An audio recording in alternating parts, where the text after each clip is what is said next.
Saya dipukul, saya ditabok, dikelepakin kepala saya kan. Saya udah jatuh, diinjok dada saya. Juga saya bangun lagi, tendang lagi sama polisi satunya lagi. Sampai saya jatuh saya kena batu, ini masih ada bekasnya. Saya kena batu, sobek air sini. Terus saya suruh bangun lagi, suruh ngaku lagi, saya tetap nggak mau ngaku. Karena bukan saya ngelakuin, saya nggak mau. Akhirnya saya diplastikin, muka saya diikat pakai kantong kresek. Diikat kan, saya suruh ngaku, saya nggak mau. Langsung saya ditonjokin, ngeliat Fikri juga diplastikin, ditonjokin tuh polisi. Sampai jam 11 malam dibawa ke Polda Metro Jaya. Langsung dibawa ke ruangan kayak kecil gitu kak.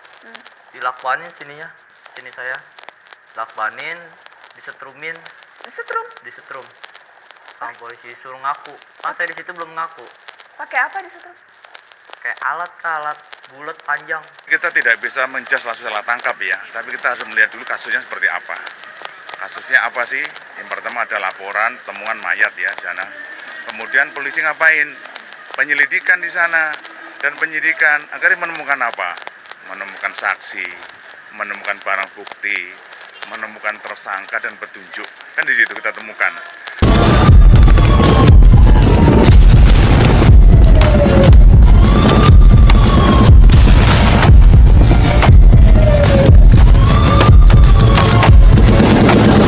Hai, Assalamualaikum warahmatullahi wabarakatuh. Nama aku Lisa dan selamat datang di channel Lisa DM. Seperti biasa aku bakal bahas kasus kriminal dan malam ini aku bakal bahas tentang sebuah kasus salah tangkap yang terjadi di tahun 2013. Bahkan kasus ini baru selesai di tahun 2019. Nah mungkin kalian berpikir ini kasus sudah cukup lama kayak gitu, kenapa dibahas sekarang? Karena menurut aku sendiri ya kasus ini cukup menarik, bisa kayak buat kita study case lagi. Dan ya, kasus ini sama-sama mengingatkan kita tentang gimana ya sistem hukum di Indonesia. So, seperti biasa, sebelum kita masuk ke pembahasannya, aku mau ngingetin buat kalian yang belum subscribe channel aku, silahkan di-subscribe dulu di bawah sini, biar aku lebih semangat buat bikin konten-konten seperti ini lagi. Dan buat kalian yang udah subscribe channel aku, terima kasih banyak ya, friend. So, langsung aja kita ke TKP, tarik ke pembahasannya. Let's go! Kasus ini bermula pada tanggal 30 Juni 2013 lalu. Diki Maulana, 15 tahun, ditemukan sekarat dengan banyak luka di tubuhnya di kolong jembatan samping kali Cipulir, Jakarta Selatan oleh 6 pengamen. 4 dari para pengamen yang menemukan Diki pada saat itu masih di bawah umur, yaitu Arga 13 tahun, Fatahillah 12 tahun, Fikri Pribadi 17 tahun, Bagus Firdaus 16 tahun, sementara yang dua ini ada Andro Supriyanto 18 tahun dan Nurdin Priyanto 23 tahun. Waktu itu mereka baru pulang dari sebuah acara di Parung Panjang, Bogor. Nah, dari sini mereka lalu menuju ke kolong jembatan Cipulir. Mereka ini baru aja turun dari kereta di stasiun Kebayoran Lama, Jakarta Selatan. Nah, FYI, emang kolong jembatan ini tuh kayak base camp atau tempat tinggal mereka kayak gitu. Jadi ya mereka ini emang biasa kumpul tidur di situ.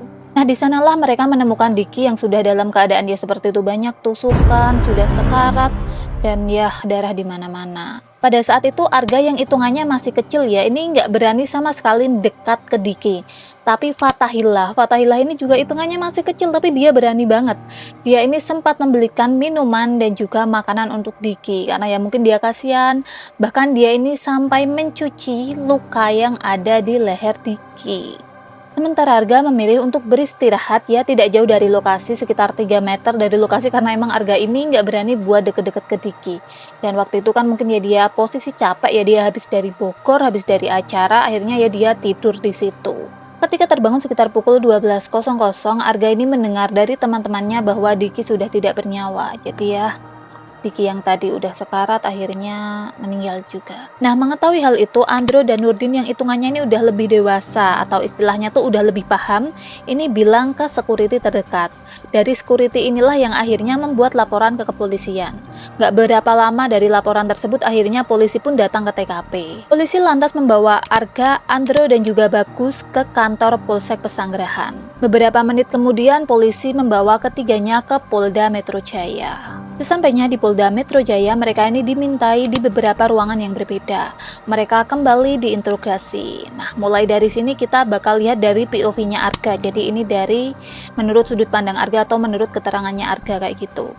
Waktu itu mereka dibawa ke sebuah ruangan kecil yang tertutup. Di sana banyak meja-meja dan berkas-berkas di atasnya.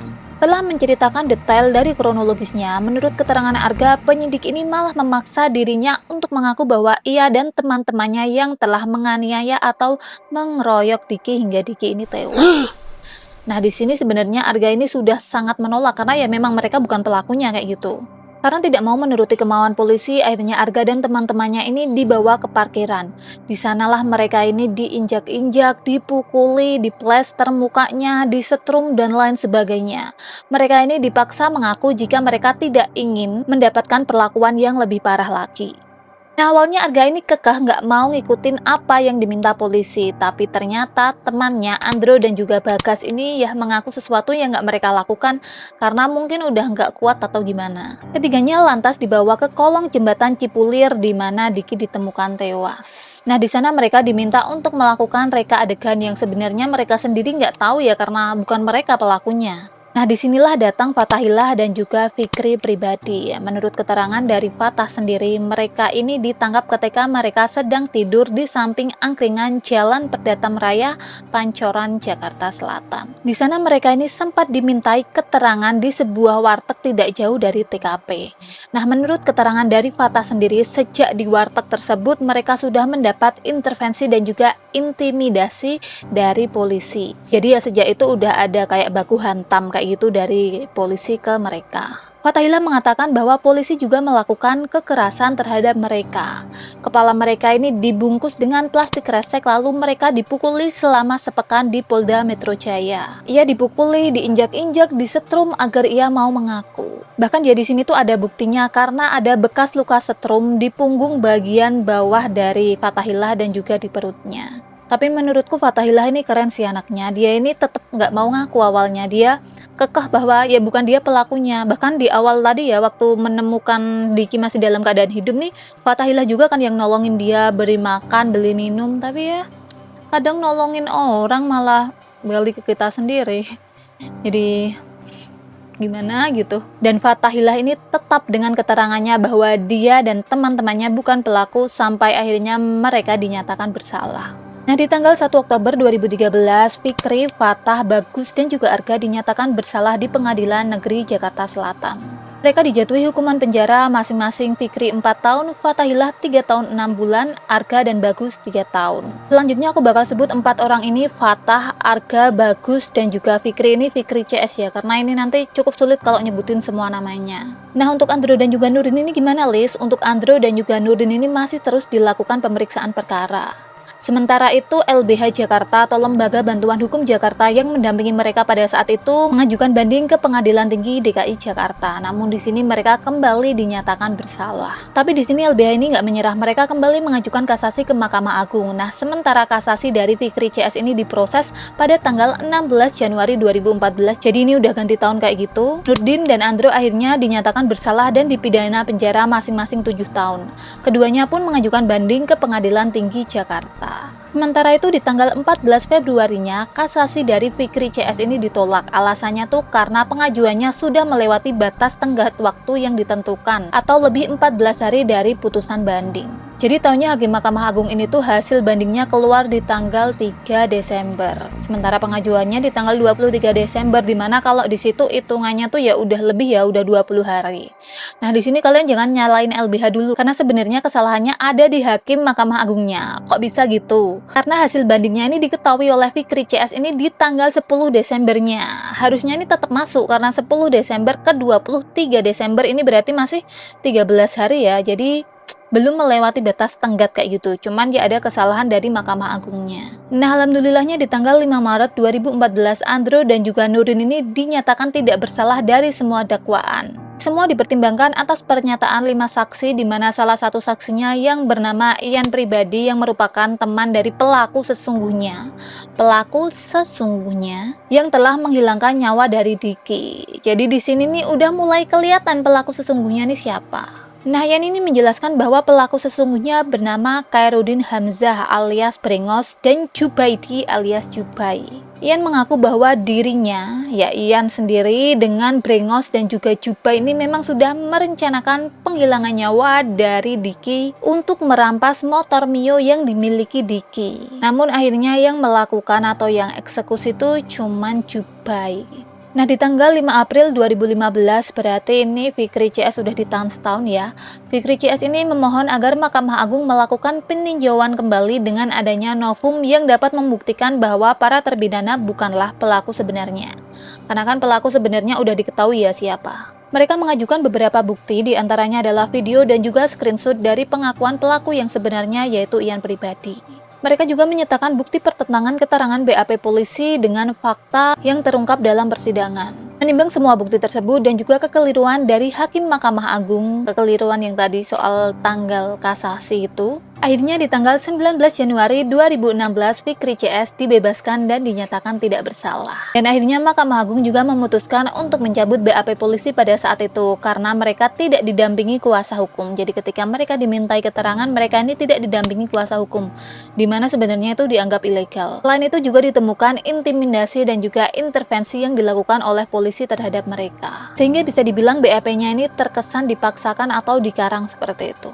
Nah, di tanggal 21 Juni 2016, Nurdin dan juga Andro ini dibantu oleh pengacara publik dari LBH Jakarta menggugat Polda Metro Jaya dan Kejaksaan Tinggi DKI Jakarta. Mereka menuntut ganti rugi atas perkara salah tangkap sebesar 1 miliar. Gugatan ganti rugi ini diajukan melalui pra-peradilan ke Pengadilan Negeri Jakarta Selatan. Akhirnya di tanggal 9 Agustusnya, Nurdin dan juga Andro ini memenangkan gugatan tersebut dan dinyatakan berhak atas ganti rugi sebesar 72 juta. Ya meskipun ini jauh ya dari tuntutan mereka, tapi ya alhamdulillah mereka tetap mendapat ganti rugi meskipun sebenarnya nggak seimbang lah dengan apa yang mereka terima.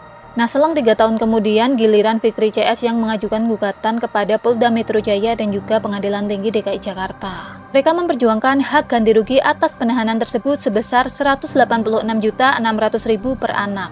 Biaya itu meliputi biaya kehilangan penghasilan sampai biaya makan selama di penjara. Nah, kalau di total keempatnya ini menuntut sebesar 746.400.000. Mereka memperjuangkan ganti rugi tersebut dalam sidang pra-peradilan di Pengadilan Negeri Jakarta Selatan. Tidak hanya tuntutan secara materi, mereka juga meminta Polda Metro Jaya dan juga Kejaksaan Tinggi DKI untuk mengakui semua kesalahan karena salah menangkap orang dan melakukan tindakan intimidasi. Dan akhirnya ya happy ending, mereka mendapat ya tuntutannya dikabulkan dan semua orang sekarang tahu bahwa mereka ini salah tangkap. Jadi bisa dibilang nama mereka dibersihkan. Sebenarnya sedih banget ya kalau ada kasus salah tangkap kayak gini, karena gimana ya, orang yang nggak bersalah kayak seperti mungkin Fatahillah yang sebenarnya tuh nolongin korban tapi malah ya mendapat intervensi dan juga intimidasi seperti ini. Seperti yang kita tahu ya, kalau ada kasus penghilangan nyawa ini kesannya tuh kayak yang penting tuh bukan menemukan pelaku, tapi kayak lebih ke menemukan kambing hitam untuk dijadikan pelaku. Karena gimana pun ya, kalau misalnya ada kasus seperti ini, pasti harus ada tersangkanya, harus ada pelakunya. Makanya kadang seperti dipaksakan kayak gitu karena tuntutan. Kasus kayak gini tuh banyak banget, nggak cuma terjadi di Indonesia, tapi juga di seluruh dunia. Dan ini benar-benar bikin aku sedih karena kasihan banget. Kita jadi inget sama kasusnya Jessica Kumala Wongso ya. Aku nggak bilang dia ini bersalah ataupun enggak, tapi kan dia lebih ke dinyatakan bersalah, belum ada bukti. Kecuali kalau emang udah ada bukti yang jelas ya mungkin oke lah, tapi ini tuh belum ada bukti, jadi masih kayak abu-abu, nggak tahu dia benar atau salah. Terus juga ada kasus yang dari bau-bau, yang kasus itulah kalian tahu kemarin sempat aku bahas, itu juga kasihan banget sih kalau sampai kejadian kayak gini. Ya kita doain bareng-bareng lah, harapan kita semoga penegak hukum di Indonesia, entah itu kepolisian ataupun pengadilan, ini bisa lebih adil, bisa lebih teliti lagi, nggak terulang lagi kasus-kasus kayak gini. Dan ya mungkin segitu dulu dari aku, kurang lebihnya aku mohon maaf. Seperti biasa, kalian kalau punya saran-saran ataupun kalian punya kayak pendapat mengenai kasus ini, kalian bisa komen di bawah. So see you at the next video. Assalamualaikum warahmatullahi wabarakatuh. Thank you very, terima kasih, bye. T26 끝